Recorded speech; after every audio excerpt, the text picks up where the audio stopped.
Elhamdülillahi Rabbil alemin. Ve eşhedü en la ilahe illallah vahdehu la şerike leh. Ve eşhedü enne Muhammeden abduhu ve rasuluh. Sallallahu ve sellem aleyhi ve ala alihi ve sahbihi ve men tebi'ahum bi ihsanin ila yevmiddin. Möhtərəm müsəlmanlar, şək yoxdur ki, Allah yolunda sədəqə vermək İslam dinində əzəmətli və çox fəzilətli əməllərdəndir.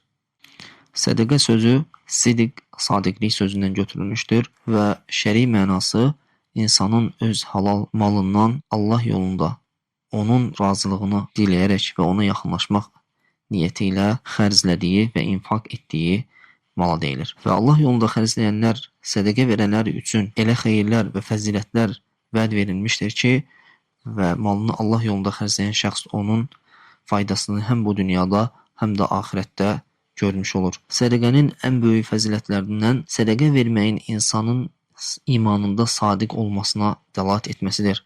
Necə ki, Allah Resulü sallallahu aleyhi və səlləm buyurur ki, وَالصَّدَقَةُ burhan, sədəqə vermək dəlildir. Yəni, insanın imanının doğru olmasına, sadiq olmasında, öz imanında sadiq və doğru olmasına dəlildir.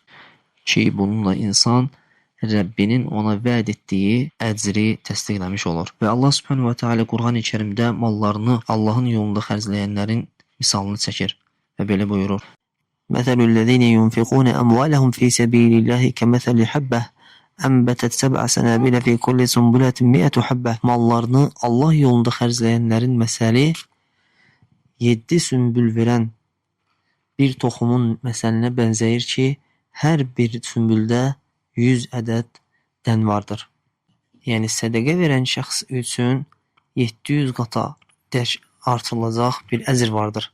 Allah subhanahu ta'ala bununla kifayətlənmir və buyurur ki, Wallahu yudaifu limen yasha. Allah Taala istədiyinin əcrini artırar. Wallahu vasiun alim. Allah lütfü geniş və hər şeyi biləndir. Və Buxari və Müslimdə gələn hədisdə Allah Resulü sallallahu aleyhi və səlləm buyurur ki, qulun sabahladığı elə bir gün yoxdur ki, 2 mələk nazil olmuş olmasın. Yəqulu ahaduhuma Allahumma a'ti munfiqan xalafa. Onlardan biri deyər ki, Allahım, sənin yolunda infaq edənə əvəzini ver. Və yəqulul əxar Allahumma a'ti mumsikan tələfə. Digər isə deyər ki, ey Rəbbim, sənin yolunda xərcləməyib malını tutub saxlayanın malını tələf et. Və bu hədisdə göstərir ki, insan Allah Taala'nın yolunda xərclədiyi zaman Allah Taala onun əvəzini daha xeyirli və bərəkətli şeylərlə əvəz edir. Və həmçinin bəyan edir ki, insanın hər gün sədəqə verməsi müstəhəb və fəzilətli əməllərdəndir. Və mələyin Allah yolunda xərcləyən üçün, onun üçün daha xeyirlisini əvəz etməsi üçün duası bütün infaqları şamil edir. İstəyir insan Allah yolunda zəkat versin və yaxud da ki, öz ailəsi üçün xərcləsin və yaxud da övladları üçün və savabını Allahdan umaraq xərclədiyi hər bir infaqa daxildir. Lakin mələyin Allah yolunda xərcləməyib malını tutub saxlayan malının tələf olması üçün etdiyi dua isə vacib olan infaqı verməyənlərə şəxslərə aiddir. Çünki mümkün deyil ki, insan müstəhəb bir əmələ görə etmədiyinə görə malı tələf olsun.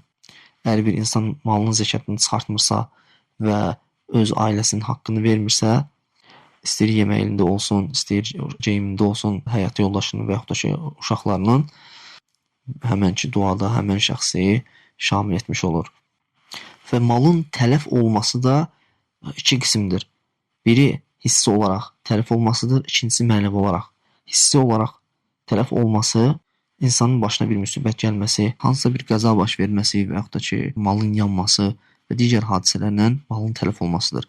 Mənəvi olaraq malın tələf olması isə insanda həmənki mal var, lakin həmən malın bərəkəti yoxdur. İnsan ondan düzgün faydalana bilmir. Onun üçün xeyir və genişlik olmaq əvəzinə onun üçün şər və sıxıcı bir şeyə çevrilir.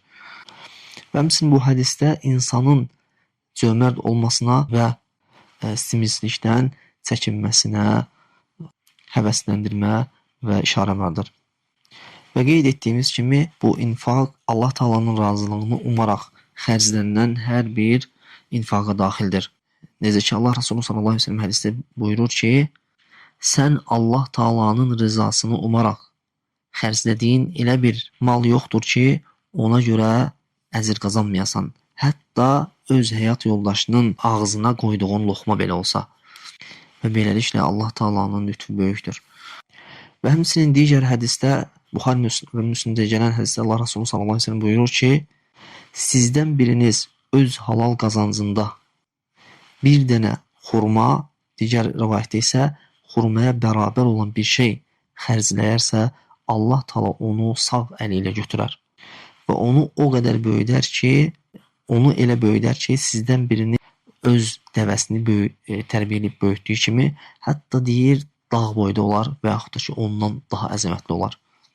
Yəni hədisə baxsaq, subhanallah, əgər bir xurma və yaxud da ki, bir xurma dəyərində olan bir şey xərcləyən insan qiyamət günü onu dağ boyda taparsa, gör Allah yolunda Allah Taala'nın mal-mülk verdiyi şəxs onu Allah yolunda xərclədiyi zaman və Allah Taala'nın razılığını qazanaraq xərclədiyi malın əvəzini hansı əcrlərlə qarşılaşacaqdır. Və hədisdə keçən öz halal qazancına və yaxud da ki, təmiz qazancından xərcləyərsə, bu da onu göstərir ki, Allah yolunda xərclənən malın şərtindən də odur ki, malın təmiz olmasıdır. Necə ki, digər hədisdə Allah Resulü buyurur ki, İnnallaha tayyibun la yaqbalu illa tayyibə. Allah Taala təmizdir və yalnız təmiz olanı qəbul edir. Və sədaqə verilən şeyin fəziləti özünə daha çox ehtiyac duyulan şeydən asılıdır. Və buna görə də insanların ən çox ehtiyac duyduqları su olduğu üçün su vermək sədaqəsi ən üstün sədaqə sayılır. Necə ki, hədisdə gəlir ki, Sa'd ibn Ubadə radiyallahu anhu Allah Resulü'nün sallallahu aleyhi ve sellem yanına gəlir və deyir ki, ey Allahın Resulü, anam vəfat edib onun adından sədaqə edə bilərəmmi? Peyğəmbər sallallahu aleyhi ve sellem buyurur ki, bəli. Və sorur ki, fəəyyül sadaqati afdal. Sədaqənin ən fəzilətlisi hansıdır? Peyğəmbər sallallahu aleyhi ve sellem deyir ki, saqiyülmə, su içizdirməkdir. Və hətta Buxari Müslimdə gələn hədisdə Allah Resulü sallallahu aleyhi ve sellem buyurur ki, Bəni İsraildən olan zinakar bir qadın susamış itə su verdiyinə görə Allah Taala onu bağışlayır. Və necə ola bilər ki, bir insan muvahhid, tövhid əhli olan bir müsəlmana su verdiyinə görə bağışlanmasın. Və su sədaqəsini də insan bir neçə yollarla etməsi mümkündür. Quyu qazdırmaq və yaxud da ki, məscidlərdə və ya ehtiyac duyulan yerlərdə filtr qoymaq və yaxud da yollara. Və hətta insan öz övladı ondan su istədiyi zaman ona su süzüb verməsi də niyyət etdiyi zaman eyni həcrə daxildir. Və Allah Subhanahu taala'dan istəyirəm ki, bizi onun yolunda sədaqə edən qullarından etsin və bizi əməllərimizə ixlaslı olan qullarından etsin. Və sallallahu alə nəbiyyənə Muhammed və elhamdülillahi rabbil alemin.